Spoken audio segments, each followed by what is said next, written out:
Thank you for watching this program tonight with the best physicians of the region. My name is Dr. Luis Munoz, and I'm the president of the El Paso County Medical Society. It is our hope that you will find this program informative and interesting. We at the El Paso County Medical Society invest in community education with our programs. I hope you will find this program very informative, with great medical advices and great medical information. Thank you again for watching this program tonight, and have a great night.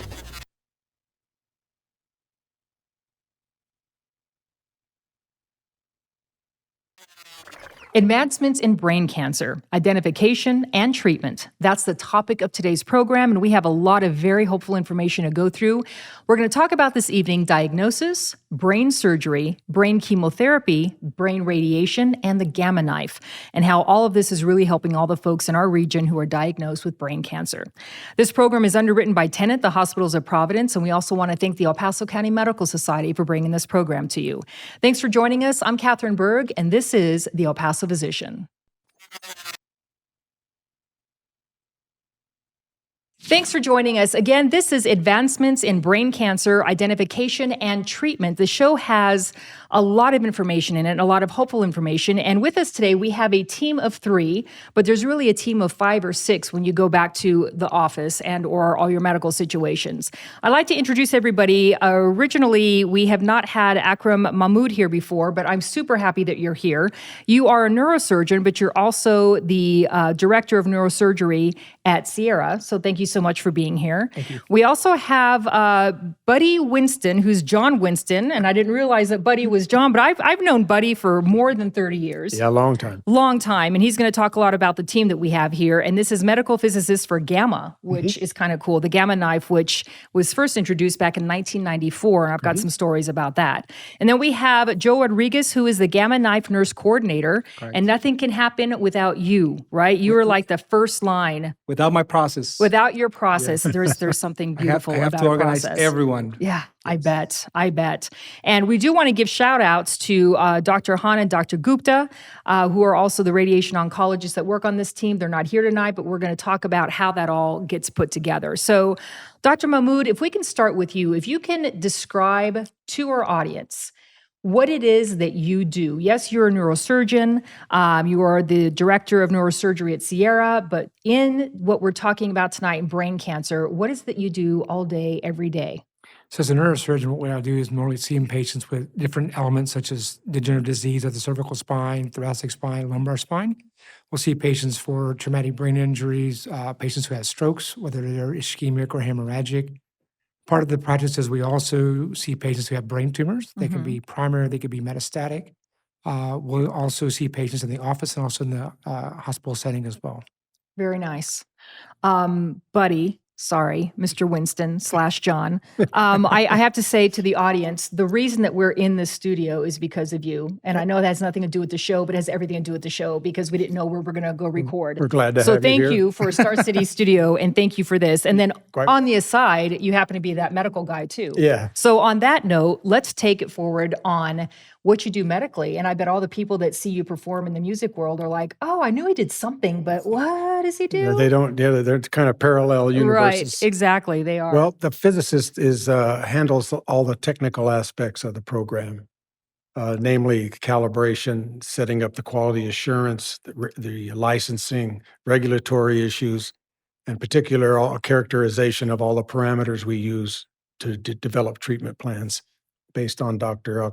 Mahmoud and Dr. Gupta or Dr. Han. They all get together, and once it kind of goes through the system, then we develop these treatment plans. And so the physicist is responsible for all all that technical work up to that point. Okay.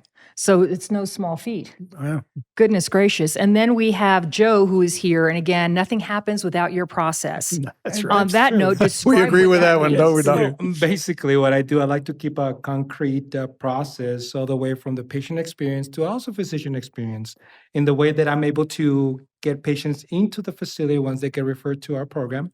And I have to get acquainted well with the neurosurgeon, in this case, Dr. Mahmoud, and also I need to notify John, buddy over here, to make sure that he's going to be there and doing the treatment as well. And then we do the imaging, we perform the treatment, and obviously we set up appointments for patients so they can continue with their care with their oncologists or PCPs or whoever they need to see after Gamma Knife. Right. So I'm involved in the whole process from beginning to end, and it's a very fulfilling role to be part of their well-being of each patient. Very nicely explained. And I'd like to kind of start in the very beginning stages here to set the stage. So brain cancer, somebody even asked me today, oh, what's the topic on the program tonight? It's like brain cancer. And they're, no, yeah, but what's the topic? Like, no, brain cancer. Really? And so immediately you have this heaviness to it, right? Because it's not easy. We talk about, you said there was over 100 different types of brain cancers. Correct. And we don't need to go into those. But what I'd like to talk about now is how someone is diagnosed with brain cancer. Like, what are the symptoms? What do people look for? And we can just start from there and go forward. Yeah, so when people come in for symptoms, they usually have headaches, nausea, vomiting. They usually have changes in personality. They can have weakness on one side versus the other, unsteady gait. They can have a change in personality. Sometimes if patients are normally easygoing, laid back, they can become the complete opposite. If you start seeing changes in their behavior or seizures, those kind of things, those are warning that something is happening neurologically to cause those symptoms. So usually the patients will normally either call their pre-CP or they'll normally go to the ER for evaluation. Once they're in the ER, they're going to be seen, evaluated by the ER physician. They'll do a quick history and a physical examination. They'll then do a CAT scan. CAT scan is usually the first line of this in the study process. They'll give you a picture of what's going on in the brain. Is there a stroke happening? Is there a mass there? How large is it? Where's it at? Is it causing pressure? Is it causing any kind of midline shift? Then that usually will prompt a consult to the neurosurgeon, whoever's on call. I'll get on the phone, talk to the ER physician. What's the patient like? Then we say we have to do an MRI scan. Mm-hmm. At that point, if the patient's neurologically stable at that point, not having any deficits, we'll usually put them on prophylactic steroids to kind of help take the swelling to come down. We'll put them on a medication called Keppra, which helps prevent seizures. Then we'll do the MRI scan, get more testing. At that point, that will just tell us they've got a mass there. Is it one lesion, two lesions? Where's it at? What part of the brain is? What's going on and those kind of things. Once we're at that stage, then I normally will come see the patient, do my consult, initially evaluate them, then make a recommendation what would be the next steps. Okay. And when we're going to get to it later, because there's a difference of being primarily diagnosed with brain cancer and then something that starts somewhere else in the body and then migrates to the brain or just metastasizes to the brain. I just want to bring that up because I know it's a whole different thing going forward. Buddy, John, when you're talking about the technical aspect of this, are you also involved in the diagnosis process? Or are you involved with the treatment process? The treatment process. Okay. And the treatment planning. Okay. All that work's done before they're even a candidate for Gamma Knives. Okay. I mean, not Because all. you're calibration guy. Because I'm thinking sound studio, Oh, yeah. musician Well, that's guy. part of it. Yeah, we Yeah. determine all those parameters, but all that work that Dr. Mahmoud just mentioned is he may not recommend a Gamma Knife. There are many cases that aren't recommended. Mhm. So Yeah, at so- that point, when they get to Gamma Knife, that's when I'm involved. Okay. So I want to bring Joe into this, but I'm not sure if this is appropriate for you. So Mahmoud, I'm throwing this out there too. When is the decision made or how is a decision made of what treatments are involved with certain brain cancers? Yeah, I'll take that. So, Okay. so once I get involved in the patient's care and they've got a brain tumor, I usually go see them and talk to them. What's the most important is identifying, are there any risk factors like smoking, alcohol use? Is there any family history for cancer in the family? Once we diagnose that, then we do what they call a metastatic workup. We got to figure out, did it come from somewhere else, right? So the terms we use is primary versus metastatic. Primary means it came in the brain, and we know and we name brain tumors in the brain or CNS based on the cell type. So we have different cells, for example, glial cells, astrocytes, meningeal cells, oligonucleoma cells. And these are the different types of tumor cells that we can see, or cells that normally occur in the body. And these cells just take a different turn and start growing in a different direction and get the tumor. But the Metacyte workup is doing a CAT scan of the chest, abdomen, and pelvis, taking a picture below the neck. Is there anything that we're going to see in the chest, abdomen, or pelvis that could give us a clue that what we're seeing in the brain has a direct correlation that is either metastatic or primary? So metastatic means it started somewhere else, ended up in the brain. Primary is actually in the brain. That's where it started at. It's very rare for a primary CNS tumor to go outside the brain. Interesting. It's And only that was going to be my next question. So if it's not a primary brain tumor, chances are, in other words, primary brain tumors are not going to move to other parts of the body. CNS brain tumors. So you're not going to Okay. see a meningioma into the chest or abdomen or pelvis. Okay. But you can see cancers that occur outside of the CNS, lung cancer, breast cancer, renal cell, prostate, colon, those type of cancers, right? They can metastasize to the brain. So I know we talked a little bit about it before the show, and I like giving examples and case studies. And this one's my mom, who's been gone for 30 years, so I feel like I'm allowed to talk about her. But I think Yes. that's where people have that relation, right? My mother was diagnosed with small cell lung cancer, Yes. and within a year, within 9 months, it had gone to the brain. Correct. And then and small cell, large cell. And I don't know if that is a big deal in brain cancers. I know it is with lung cancers. And if it is, let's describe the difference between the two. And the reason I bring this up, just watching regular media, you will hear all kinds of medications that for small cell lung cancer or for non-small cell or for non-large cell, and people are like, if you're not in that game, you don't know what that means. So maybe describe a little bit about what that means. Yeah, I mean, before we go to that, and I think it's really important, is that, when you're working with the oncology team, so after we get this, the most important thing is getting tissue diagnosis, right? So how do you get tissue diagnosis? So if we're talking about metastatic disease and you got lung cancer, the most important thing is how do you know what we're dealing with? Because a CAT scan or MRI is going to show you, well, you got a mass there. It doesn't diagnose what it is, right? So you have to get tissue. So when someone's got metastatic disease of the brain, if you have an amenable lesion, let's say in the lung, and you can get that causing any problems to get a tissue diagnosis, you can get that done. So tissue diagnosis comes back from the lung biopsy, done stereotactically with CT guided. It comes back, and then based on the load in the brain, if you've got multiple lesions, which is most likely consistent with metastatic disease, depending on the location, the size, and what the load is, will determine what our steps are going to be. Right. So non-small versus small cell, they have different prognosis, different outcomes. Will determine whether I'm going to go in there and say resect or just do whole brain radiation and do chemotherapy. So that's what determines that. Okay. So let's take a case study so that we can kind of go down, not the rabbit hole, but explain where it is that we're going to have these different, let's say now you see a cancer that a gamma knife would be appropriate for its treatment.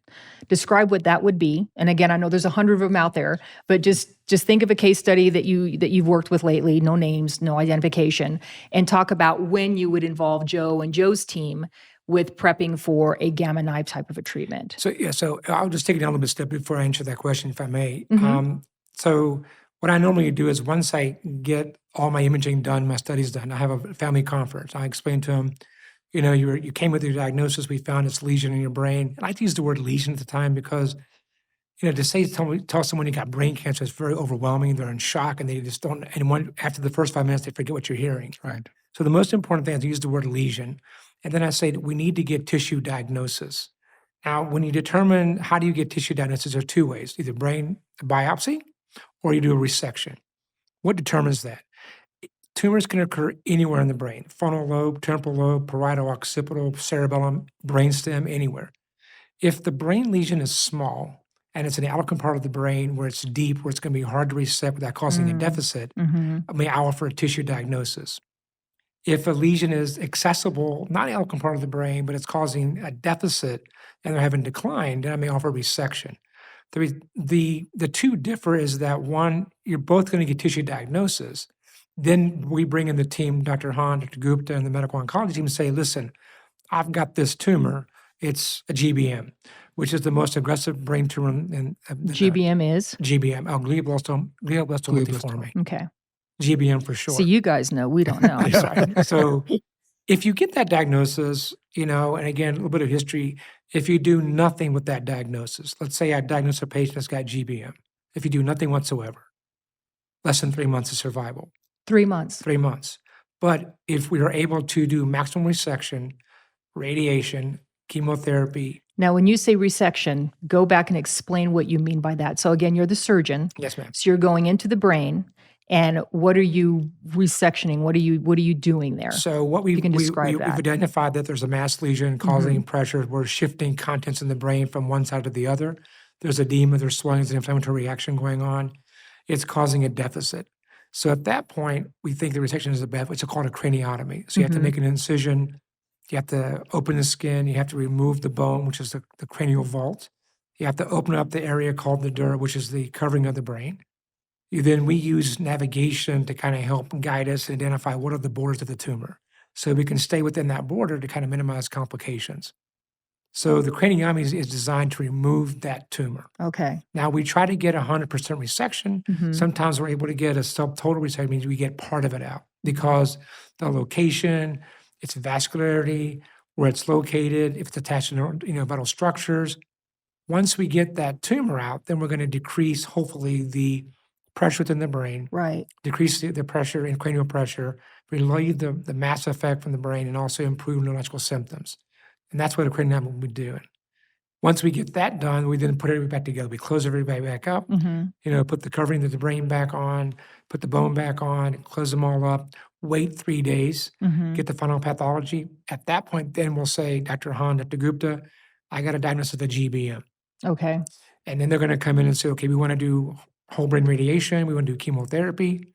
There are other treatments out there that if we're able to secure an accurate diagnosis at the time of the craniotomy, we can put in what they call chemotherapy drug called gliadel. And you do that while you're in surgery, right. in the brain So itself, as like we're resecting- physically. Yes, ma'am. So Okay. as we're doing the craniotomy, as it's all opened up, and it's in the cavities, dry and everything else, and the pathologist comes back and says, this is a definite GBM, Right. stage 4, Right. worst cancer you can get. So you know exactly what to do. And at that point, we say, give me the gliadel wafers. I mean, they're like a dime-sized wafer of chemotherapy. We lay them in the tumor bed cavity. We kind of hold them in place with some synthetic film, if you will. Then close the patient back up. They're getting chemotherapy at the site directly Right. while they're waiting the 2-week period to start radiation and chemotherapy. And so what is happening, again, physiologic, I'm just trying to think this through. So they're getting chemotherapy at the site in the brain, which I Yes. think is brilliant and great. When you're looking at some side effects from there, just aftermaths after that surgery. And again, I know there's so many different types. And to you said earlier, location Right. is key here, depending on where the tumor is and what part of the brain is dealing with other parts of the body. Is there a most location or most common location that this happens in the brain? Like more often than not, it will be in the blank area of the brain? So for the most part, these brain tumors, 27% of the brain tumors are malignant. They can occur anywhere. But normally, Okay, so repeat that. I like that. 27% of the tumors are malignant. Yes. Because that's less, that's a smaller percentage than I expected. yes. So there's a lot of hope there. So 27% are malignant. That means the other percentage is benign. You can do the math. I'm not going to. But that's such a beautiful thing. There's a lot of hope in brain tumors is what I'm saying. And go for it, because the Yeah. ones that are bad are bad. I get it. Yeah, so brain tumors range from benign to cancer, right? Right. And when we talk about, we stay with the GBM or glioblastoma multiforme, it's a glial cell. But there are stages 1 to 4. Stage 1 or glioma grade 1 is the most benign tumor, and usually you just watch them, observe them, you do nothing for them. And they're slow growing, usually don't cause a problem. Grade 2, grade 3 are a little more aggressive. And each one of those tumors has a different prognosis. A tumor can go from a 2 to a 3, a 3 to a 4. It can go from a 1 to a 4. And sometimes you can have different tumors. So although we say 27% are malignant, it is a good thing. But what we also have to be cautious that some of these tumors are, they have different prognosis and outcomes based on their cell type and everything else. So it's, and again, there is no cure for GBM. Right. And Right. that's a tumor that's very aggressive. Even in the best case scenario, which I described earlier, maximal resection, put in the wafers, chemotherapy, radiation therapy, other modalities we're talking about, averages between 12 to 18 months. Okay, so That's average. again, I'm just speaking as a human here and as a layperson. When there is no cure, and that's understood, we're just buying time at this point. Is it all also palliative? Is it also for pain purposes? We do, right? We always want to give the patient the choice, right? Mhm. Because everything, we want to live, right? Right. And the whole thing is that we always want to do what we can. If I'm gonna change someone's life for the better, then I want to offer them the best I can do. If they're young, they're healthy, or they're middle aged and they're healthy, or if they got minimal comorbidities and they can survive surgery, it's better to be aggressive. We've come a long way in treating tumors in the last several years. Mhm. And again, patients want to be aggressive. Again, the number I just told you a minute ago, 12 to 18 months, that's an average. I've had patients that I've taken care of personally who get up to 5 years, Nice. right? And Right. again, it's based on the physiology, Yeah. the medical history, genetics. If there's a family history, a lot of components going in there. Mhm. Not everybody will get the same results, but the average is 12 to 18 months. If you do nothing whatsoever, do nothing I described earlier, we're looking at less than 3 months. This tumor is so aggressive, it will double every 10 to 14 days. Oh my gosh. So that's how aggressive this tumor is. Wow. And so, and I want to let everything go to you, but here's a question too that we talked about earlier. How does the brain cancer develop? If you can shoot it to anyone else on this table, that's great. If not, because we were talking about preventative measures earlier, and I Right. looked at you, I remember right when I walked in, and you Yeah. said, well, preventative measures for brain cancer. I'm like, you can prevent brain cancer? Well, no, but it's all about general Right. So, lifestyle. how do you get brain cancer? Right. And I think if you look back in time, is that there are certain factors that causes brain cancer. Genetics. If you have certain genetic mutations and certain genetic disorders, that can lead to more brain tumors. Hereditary can also lead to brain tumors. Mhm. Family history of an aunt, uncle, they can also lead to brain tumors. Exposure to chemicals, whether it's solvents, pesticides, plastic. I mean, look, we're destroying our ozone layer. We're destroying our oceans, Mhm. dumping plastic in that. That's the food that our supply we're eating. And the other thing is radiation exposure. So patients that work in the radiation field, technicians, surgeons, are exposed to that.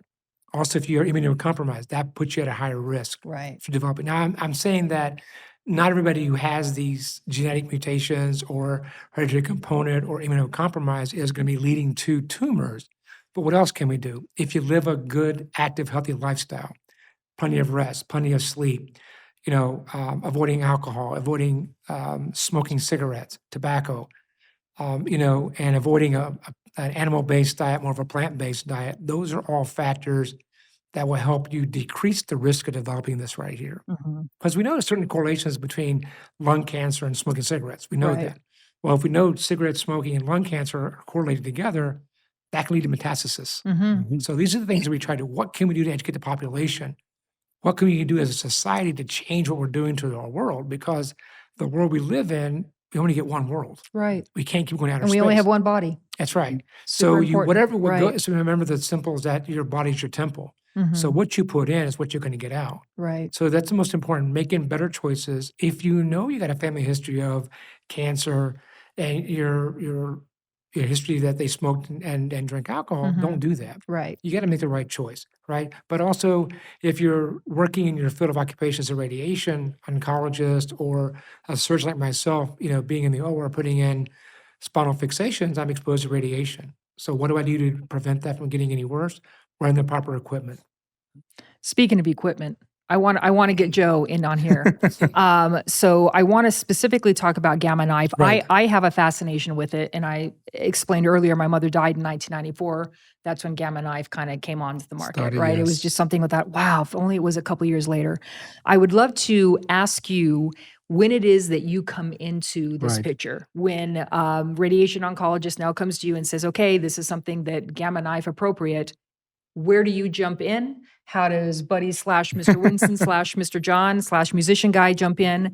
Yes. How does that part of the team work? Going back to the case scenario where Dr. Mahmoud was mentioning, let's say he sees a patient in the emergency department and let's say it's metastasis, the brain. Let's say the patient has some lesions, let's say 5 lesions. The attending physician during the hospitalization will obviously consult the neurosurgeon, the radiation oncologist, and an oncologist. Right. Okay. So we'll get the whole team involved.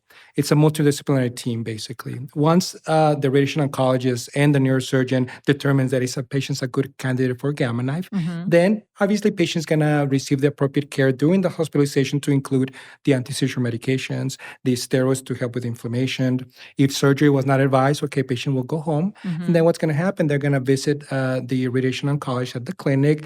The radiation oncologist, Dr. Han, Dr. Gupta, will discuss the whole process to them. Obviously, by that time, the neurosurgeon will already describe the gamma knife process. At that moment, I'll get the referral. My responsibility is to contact the patient and the family because I like to make it as a whole and make sure I include everyone. And that's either an El Paso thing or a you thing. But I love that we do that here, really. After I contact the patient, I'll let them know in this day you're going to have your gamma knife treatment and then also some of your questions. Then I'll tell the patient I will call you back to give you all the details about the procedure, where to come in, how to come in, eat, not eat. I review their medications. Possibly you have to stop some medications here and there. And then that's the moment for me to schedule the case with the neurosurgeon, with the radiation oncologist, and with Buddy, the medical physicist. Because he plays a big role in this. You're forever going to be the calibrator for me now, the calibrator guy. Once a patient comes in on that, let's say it's a Monday morning, they usually come in at 5:30 in the morning. Dear Lord. And here goes, and I have to be very sincere, we place a head frame. And this if you don't mind, because this is, for those people watching, show how this is placed on the head, if you don't mind. Like this. We could have you put it on. Like this. You wanna put it on, Now, it is held with 4 small pins. Okay. 2 in the forehead and 2 in the back of the head. The ones that place this is the neurosurgeon. In this case, will be Dr. Mahmoud and myself. Obviously, it looks traumatizing. They like to inject lidocaine in the puncture sites, like when you go to the dentist. They numb the area. We place the head frame, make sure it's well attached. It does penetrate the skin, but it goes attached to the skull. It does not penetrate the skull at all. Okay. Only the tip goes in, glad basically. You're telling people yes, that. I want to make sure that because they see these holes and it's just like, and I make sure that I tell this to our patients because I want to make sure they don't get scared. As it is, they've been going through a rough time in their lives. I want to make sure that I don't want to scare them. After we're done placing the head frame, then we take the patient for imaging, for an MRI of the brain to find the lesion or lesions, to find the tumor, and then after the imaging is done, which takes 35 to 45 minutes with the MRI, then Buddy, John, will get those images. And he's the one that starts working with finding the location, seeing the dosimetry, how much radiation we're going to give to the site. And John would like to describe that in a minute. After John is done formulating the plan, obviously at this moment, the radiation oncologist will step in. Will also help John to coordinate the target area with the radiation. The team. The team. All 3 of us. So, yes, John? Yeah, all 3 are involved at that point. Sometimes if a patient's had surgery, then it's difficult maybe to outline or describe where the margins of the treatment are going to be. Then that's where we need the neurosurgeons to come in and say, no, don't. This is nothing that you need to worry about. Sometimes it's not necessary, and the surgeon and the radiation oncologist will confer, and then I'll work directly with the radiation oncologist. But all 3 of us have to approve the treatment plan. So when you're working with the radiation oncologist, are you, and pardon my ignorance on this, are you trying to figure out how much radiation, when you say calibration, is that all the same? Is it different with each patient? There's 2 different steps. We're talking about treatment planning now. There's a lot of work that goes into before the treatment planning. So we're mapping everything out. Well, all those parameters that we look at on the computer have to come from somewhere. And that comes from the physics involvement before, it's not, nobody else is involved in that. Okay. So we determine and we characterize those parameters for treatment. And then the physicist does the dose rate calibrations. All of that's checked and approved, and it's hidden. I mean, nobody sees that.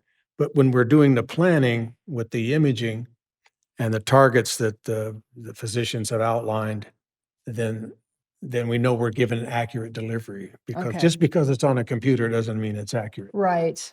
So that's a lot of the background work, which is a lot less interesting than some of the things that you all are talking about. Well, but if it's not perfect, no, but it it's has to incredibly be. interesting. We follow definite protocols, and we're as up to date as any cancer center in the United States or in the world. We follow these protocols suggested for all of the physics work done. But that's transparent. By the time we get to treatment planning, that's got to be done and proved and tested, and out of Mhm. sight. Now we can concentrate on actually developing a treatment plan that agrees with Okay, long-term. so throw an example out there for me, for the audience to grab onto of what a treatment plan is. So you were talking about, again, relocating the tumor, finding exactly where it is, and then, the pinpoints of radiation. And I remember a different show Dr. Gupta was on, and I was amazed at what she was talking about of how specific you can get a radiation ray Right. Well, into a certain part of there's tissue. 192 different cobalt Points. 60 focus. They hate to use the word focus because you don't focus gamma rays, you point Mhm. them. Right. Right. Okay, so we have flexibility in how we can shape these distributions. Okay. Okay. See, this frame is put on This the one here? patient's head, and what it does is it establishes a stereotactic coordinate system. Mhm. One of the questions was about what is stereotactic. This establishes a coordinate system based on where he put it on their head.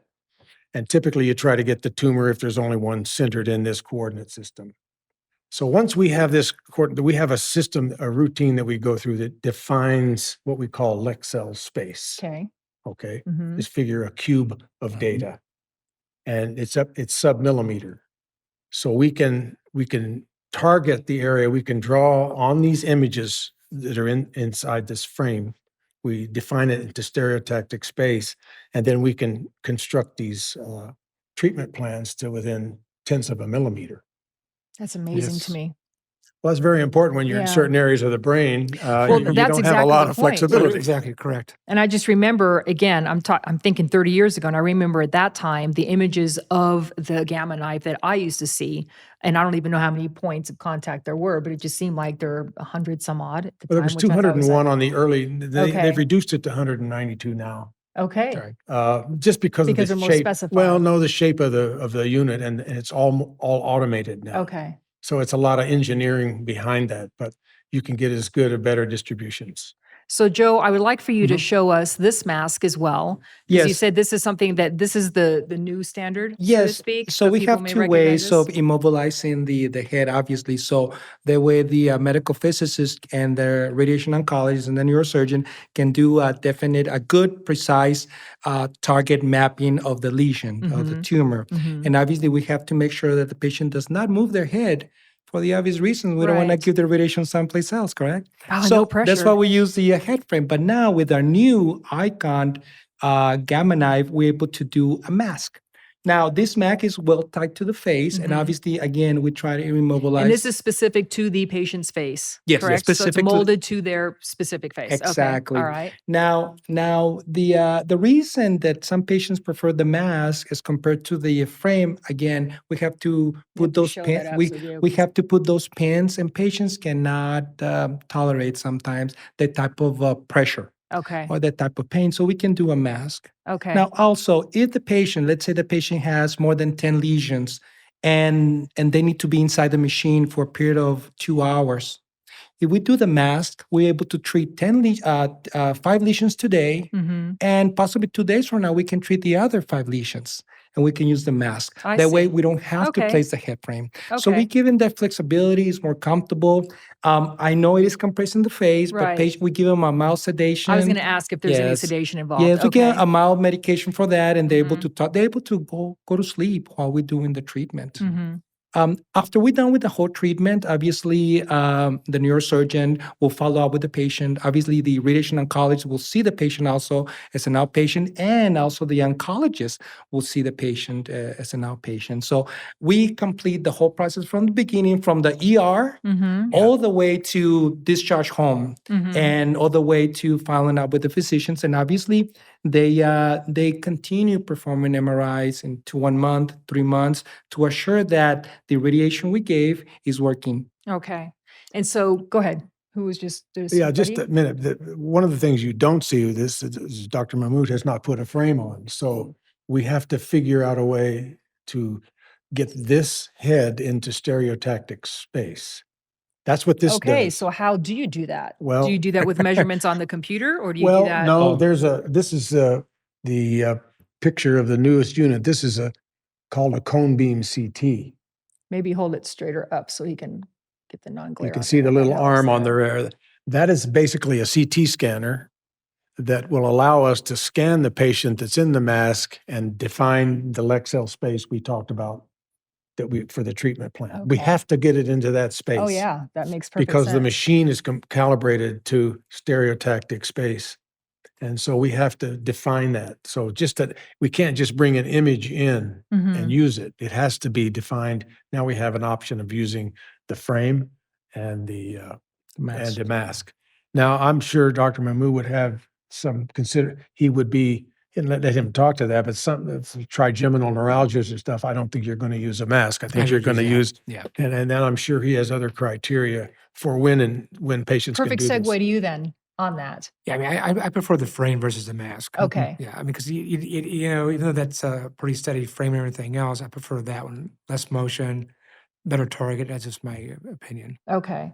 And so we did talk just a smidge about sedation. So I'm thinking about the patient now and just the psychology that goes around the treatment and how that is interpreted. Again, as a layman, you talk to families, you're the one that talks to the patients. I know everybody does. Yes. But in general, since you're the coordinator of this entire process, so to speak, what are some of the questions that are asked of you? What are some of the discomfort levels that people ask of you? And how do you help people get to a calm point Right.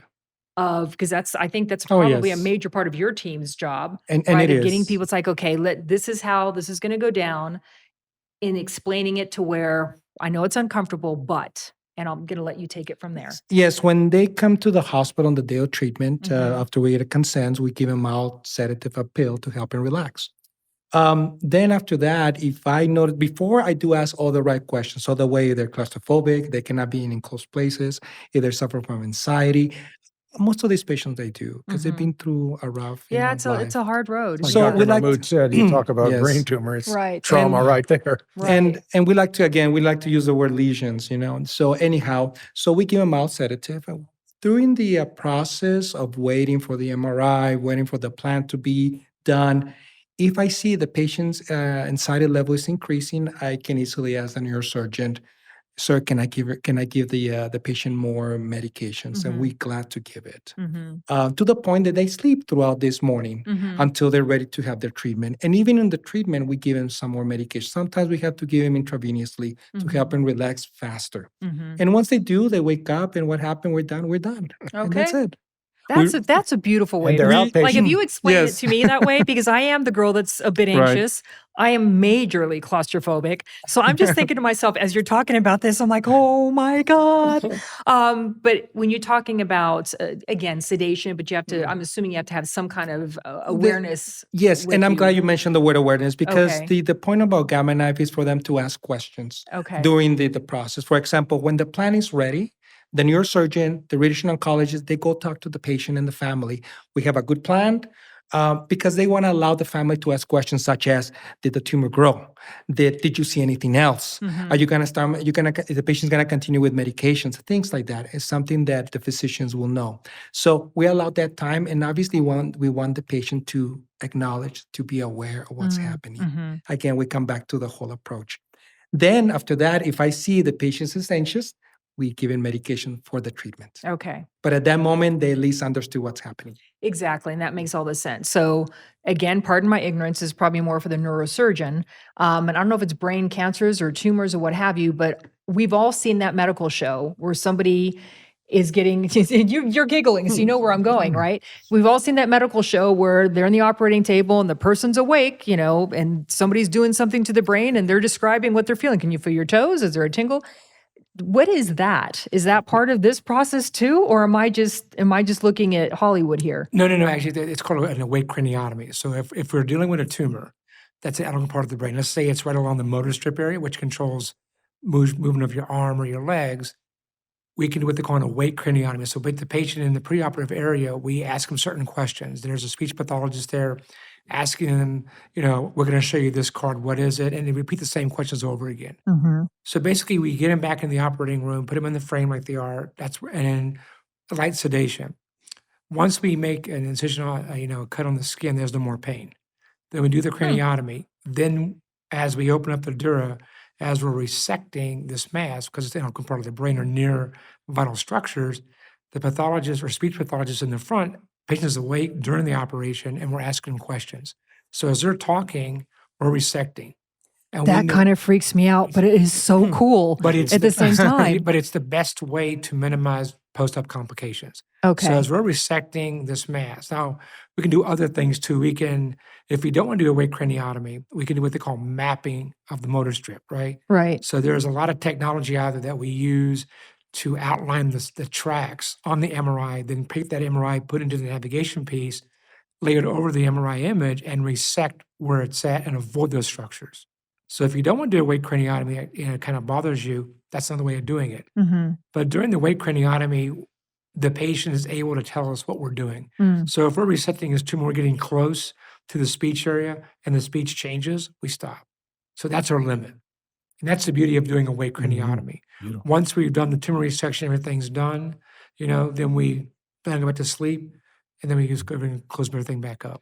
I just want to add something. Yes, please. Yes, I just want to make sure the audience understand that the gamma knife radiosurgery, we don't do any craniotomies. We don't open anything. That's totally me. Where's the Sorry, right? I was just basically asking. the only ugly thing about gamma knife is put in the head frame, Mhm. those pins. Mhm. The mass again is only compressed to your skin, but it's not too bad. Now, doing the treatment of gamma knife, Mhm. the patient won't feel anything, see anything, smell anything, nothing, like nothing's happening. Okay, talk a little bit more about that. That's super important. Yes, I want to make sure the stress. audience understand that. Okay. Yes, Dr. Mahmoud is talking about craniotomies, which is happening in the operating room. Mhm. Here with us is the machine that you all saw the picture. It looks like a MRI machine, basically. Mhm. You'll stabilize the head with an adapter so the patient won't be able to move the head. We can play music in there. They can go to sleep. They Mhm. mostly go- go to sleep. They Yeah. mostly Mm. you go to sleep. They'll go inside the machine. They won't see nothing, feel nothing, smell nothing. We can talk to them. They can talk to us. We can play music of their preference. Mhm. There's sometimes when the patient is a little bit uneasy, I even get the family to be outside the room and be talking to them. Oh, very nice. So that way they can be relaxed and calm until we're done with the treatment. Right. But it's very pleasant. It's very fulfilling, Mhm. especially when it comes to the family, because obviously they're nervous, and also with the patients. And you have a very nice and calming demeanor about He's you. very good with the Yeah, patients. it's very obvious. It's By great. the time they get there, they're relaxed. They're relaxed, Especially if they're yes. gonna Well, be- he's the guy that let me into the door today. And I was like, who are you? I kind of love everything about this. So when we're talking about radiation, usually there is, and I'm just thinking breast cancers, there's like, okay, you have to go to radiation for every day for so many weeks. What is it with brain cancers and with gamma knife treatment? How does that work? Is it every day for a certain amount of time? You described earlier that you can pinpoint certain areas on the brain one day, and if it's just a little bit too much, then they come back the following day. They do some more pinpointing there. So that's interesting to me and a little bit different than other radiation oncology that I'm Yes. familiar with. So if we can With describe that gamma a little knife, bit. it's only a one-time deal. It's a basically, one-time deal? Yes, unless Really? Okay. unless if it's, let's say right now earlier we're talking about, let's say, lung cancer. Mhm. If 6 months from now a patient develops more lesions, then again the process starts all over. Where the oncologist will refer this patient to the radiation oncologist. They'll contact the neurosurgeon and they'll refer the patient back to us. And then we treat the gamma knife on those new lesions. Okay. New lesions. Okay. When it comes to brain tumors, as Dr. Mahmoud was talking earlier, there's malignancy on those tumors, and they can start spreading in other areas if there's any, and we can treat and those fast, like you And said, like fast. literally within Yeah. days. In that case, Okay. Dr. Mahmoud, if he sees the patient developing another tumor, then he'll refer that patient again to the radiation oncologist. Okay. And then both of them will contact me, and it's how I start the process again with them, with the patients. So, Buddy, you were talking about teams earlier. You were going to say something. I Sorry. was going to say, don't forget to tell them this is outpatient. Yes, it's an Okay. outpatient. I mean, Okay. the single fraction, Yes. even with the mask or outpatient, they're getting treated, and then they go to recovery for about an hour or so. Okay. Yes. About And an hour. That's Isn't it. that about what you're leaving? Yes, Okay. in about an hour. Basically, the patient will come in at 5:30 in the morning, Okay. and they'll be home by 1 p.m. Okay. watching TV. That's impressive. Yeah. That's They impressive. can go shopping. They go shopping. Yes. and then they go do, so- shopping. Yeah, So you were talking about this team. Yes, Dr. Yeah, Mahmoud? so the thing I want to add, too, is that, gamma knife and, when you treat with gamma knife, with the design what tumor you're dealing with. But if we're talking about other tumor types, if it's not amenable to gamma knife, based on the size, the location, everything else, Right. And with GBMs, like example of gliomas, sometimes we'll do whole brain radiation. Yes. Now, whole brain radiation means you have to go, it can be anywhere between a 5 to 6 week course, Monday through Friday, off Saturday and Sunday, where you get treatments every day, for 6 weeks. Right. And that's a difference. So there's a difference based on, what the tumor type is, what we're trying to achieve. Like certain tumors respond very, very well to gamma knife, right? It depends on if it's already been resected, what is the tumor cavity like? Is it small? Is it large? Some won't be amenable to that. So you have to do a whole brain radiation. So when you're talking about tumor cavity, just make sure so the tumor's gone, but you're looking at the space that the tumor Exactly. was in because Right. you want to radiate that area Correct. Exactly. more as a preventative treatment going Right. forward. And the difference, Okay. like Joe was saying, that if you have someone who's got metastatic cancer with the brain mets, and you've already treated that one lesion that's metastatic with gamma knife, and you get a second lesion, right? Right. If it's not causing any neurological decline or any midline shift, not having any deficits, that can be given with another gamma knife treatment. However, if you've already undergone whole brain radiation and it comes back, you can't do it again. I see. That's a difference. Okay. So just Could you then go and do gamma could. knife, so but not whole Well, brain? it would depend on the size of the lesion location. An example, there was a case where a patient had a resection Okay. of a tumor. And at the first resection, we got 90% of it out. 10% sliver was there. We watched it. Over the course of 3 or 4 months, it went from very small, started expanding. So it went to 4 centimeters. So it wasn't going to respond to gamma. We actually did fractionated radiation therapy, which is different. So we watched her, and now it's come back. It's growing. So now that's a person we would take back to surgery, see if we could shrink it down, resect the tumor, and then that may be minimal to gamma knife. So there's So always give me a possibilities. time frame when all this is happening. When you're saying it's growing, and how fast of a time? I know everyone's different, but in this one, because I know you're talking about days, sometimes weeks, sometimes months. What was the aggression speed on this? It was basically over a course of 6 months. Okay. Yeah, and then what we did, and as long as the patient's doing well clinically, and we knew that hers was a benign tumor. Oh, right? perfect. Okay. So we had some leeway. Right. So I could watch it, observe it. She's doing well clinically, not causing any problems. There's no edema, no swelling on the MRI scans. She's still doing okay. She's well controlled. And then we start having deficits. Another MR is done. Then you see a change. Okay. So we're following these patients really, really close. We don't just say, come back and see when you want to. There's a follow-up very close every couple weeks, for a while. Then they repeat a scan in 3 months, 6 months. If they have a change, we'll do it sooner than later. So those are the things we look at. Okay. I'm going to stop everything for a minute because we have exactly 11 minutes and like 12 seconds before we end the show, and it goes super fast. So what have we not yet discussed that we really want to discuss tonight? Because man, you're right. Yeah, We can so- discuss so right. much. Buddy, I know that you're wanting to say something. I can Well, feel I want it. to just emphasize a couple of things. This procedure is highly regulated and highly monitored. We have to answer to the Texas Department of State Health Services. The regulations require that the medical physicist, the radiation oncologist, and neurosurgeon be involved in the treatment assessment and planning. State regulations require the radiation oncologist and the physicist to be there the entire time, start to finish. Oh, wow. Okay. So we have to be on site. It's a lot of radioactive material that's well controlled, but the FBI monitors us. We have to respond. I do this as the radiation safety officer. The physicist that does this, and then Joe with some of the security issues.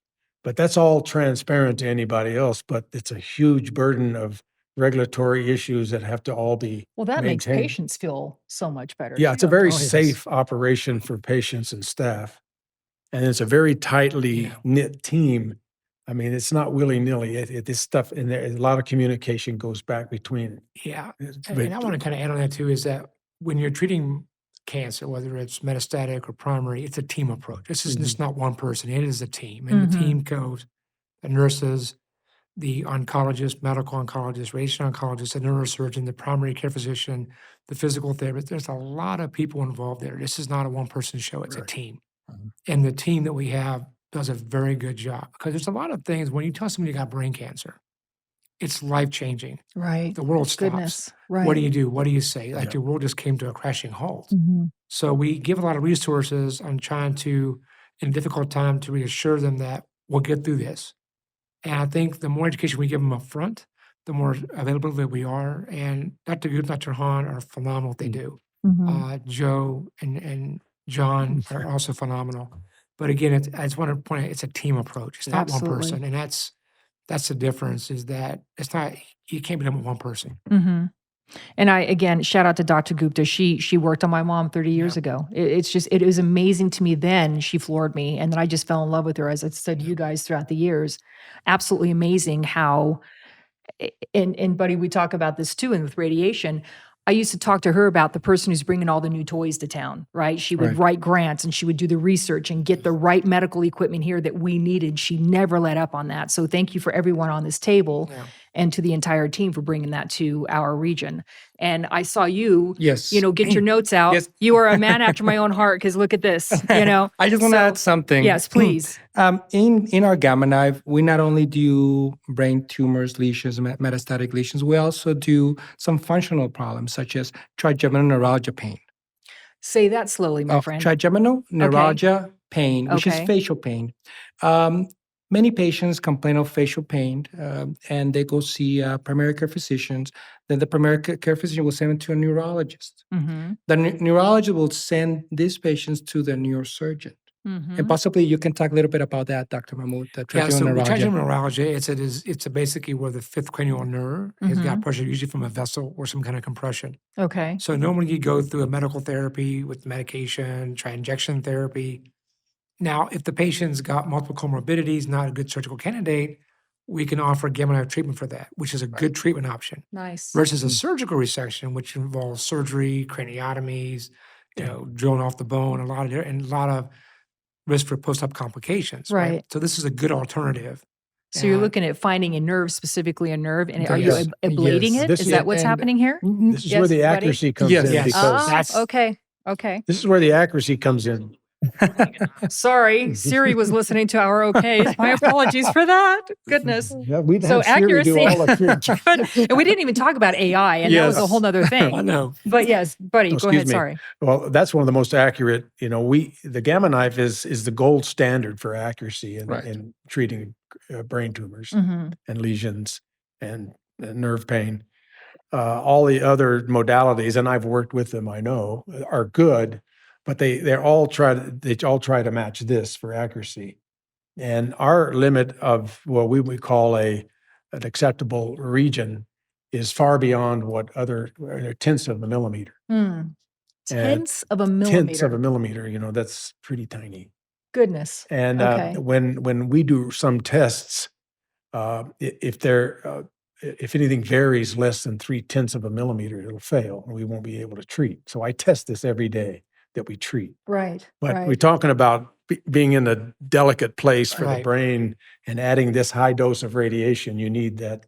So this is one of the reasons you are there on site, just Right. like really Yes. eagle-eyeing everything. So it's a team. Right, Yeah, but right. we're definitely glued to every image on the MRI. Right. Yeah. And So it's keep the going, same. yeah. And it's the same process. Mhm. Patient will be referred. Obviously, Dr. Mahmoud, the neurosurgeon, will refer to radiation oncologist, then will come to me, the gamma knife coordinator, and I will arrange everything. Mhm. Now, after we're done with the trigeminal neuralgia cases, they go back to their neurologist, their PCP, and obviously the neurosurgeon follow-ups with these cases. I believe you see them every 6 months or sometimes Yeah. 3 months, depending, to see how they're doing. Right. And another thing gamma knife is also helpful is, I know it's a brain tumor discussion, but we can also treat vascular malformations like cavernous Yes. angiomas, That's another one. AVMs, Yeah. lesions that are So with the acronyms, throw out what the acronyms So, mean, again, just for the lay cavernous people. malformation. It's Okay. just a vascular malformation. So All right. it's a congenital component that is where you have a mixture of arteries and veins. They should be two separate actually to come together.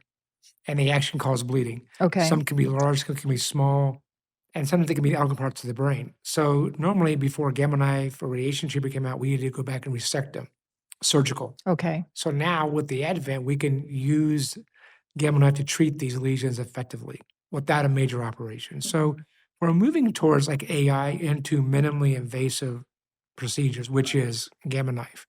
Gotcha. avoiding the surgical scar, those kind of things, right? Mm-hmm. But, we are talking about brain tumors. I kind of want to lay out some numbers and, just going back and numbers change, right? But you got to figure there's 90,000 people that are diagnosed with brain cancer. There's over 1 million people living with brain cancer in the United States. Living with brain Living. cancer. Living. Okay. There, brain cancer and CNS tumors account for the 5th most common type of cancer. Wow. Okay, There's- that I was not aware of. There's over 100 different types of brain tumors. I mean, I could spend a whole lecture on the brain tumors and what they do with benign versus cancer and Well, when treatment you talked prognosis. about that earlier, I thought, Yeah, and there's you a even lot. said we can't Yeah, go down that we rabbit can't. hole because it would take a couple Right. hours. And then 27% of all tumors are going to be malignant. Hmm. We lose 17,200 souls every year to brain cancer. And you're talking about 90,000 living with brain cancer. We lose about 17,000 a year. Is 17,000. that what I'm understanding? Okay. and Okay. so it's real. Yeah, it is And real. we have members that our own family, like you said, Hmm. friends of friends have had this. I mean, I can remember when I was in residency and fellowship and how the outcomes were different, Hmm. but through research and grants and dedication by the team and Right. Dr. Gupta, Dr. Han, Joe, John, all the, medical personnel out there that's trying and working every day to try to make a change and a better for person's lives, right? Right. And we never can forget that. So you see the clock in front of you. And I know that you talked earlier about advancements. And I would love for you to give that like a 1.5 minute shot out there. And you said, what are the advancements coming up? What's new on the horizon? Well, besides the mechanical, the cone beam CT that we talked about that allows us to register the patient's MRIs to the machine, some of the work in the software has been amazing. And I think it's already AI. I mean, AI has been around for many years. It's just kind of when it started writing term papers, it got popular. Exactly. But That's true. some of the things now that the programmers and the mathematicians and physicists back in Electa and wherever they are have developed routines that allow us to generate multiple plans very quickly. So beforehand, we used to do very mechanical, and we could do a really good job, but it may take several hours. Mhm. Now we can do it in minutes. That's amazing. So they can show up and I say, well, here's plan 1, 2, 3. Let's go through, see which one is most And it's appropriate. already specific to their anatomy, to their Oh, it's- physiology, oh, like oh. completely It's targeted completely spot on. Yeah. dedicated to And their. with AI, you can't make a mistake in that area. Well, that's would say wrong. that- That's a wrong wording I used. You know what I mean? It's very precise. It is You're very talking about precise, and that's precision. what we do there in the planning stages. But the fact that the algorithms now are so optimized Mhm. that it can look at what we've put in and then help us develop plans. So you could come in and say, well, let's have a look at plan 1, 2, or 3. And you can say, well, 3 is a little bit too aggressive and so Right. forth. Right. So instead of one or two of us working for several hours to get a plan, Mhm. that is a good plan, but we can now give a variety. It's like tumor board on steroids with, both a plan. And if you miss part of the show or if you want to watch it again, there are several places you can do that. You can go to pbselpaso.org. You can also go to epcms.com. That's the El Paso County Medical Society. You can also put that in the search engine that will pop up. And then youtube.com is, I think, where a lot of people kind of default and go. The important thing there is to type in the words, the El Paso Physician. And from there, you can see this show. You can go back and see shows that we've got. My goodness, I want to say they're archived for years and years. But thank you so much for joining us. Again, tonight's program's been on advancements in brain cancer identification and treatment. It was heavy, but super informative. We thank you for being with us. Dr. Mahmoud, Buddy/John/Winston/Joe Rodriguez, thank you so much for joining us. Thank you. I'm Thank Catherine you. Berg, and this has been The El Paso Physician.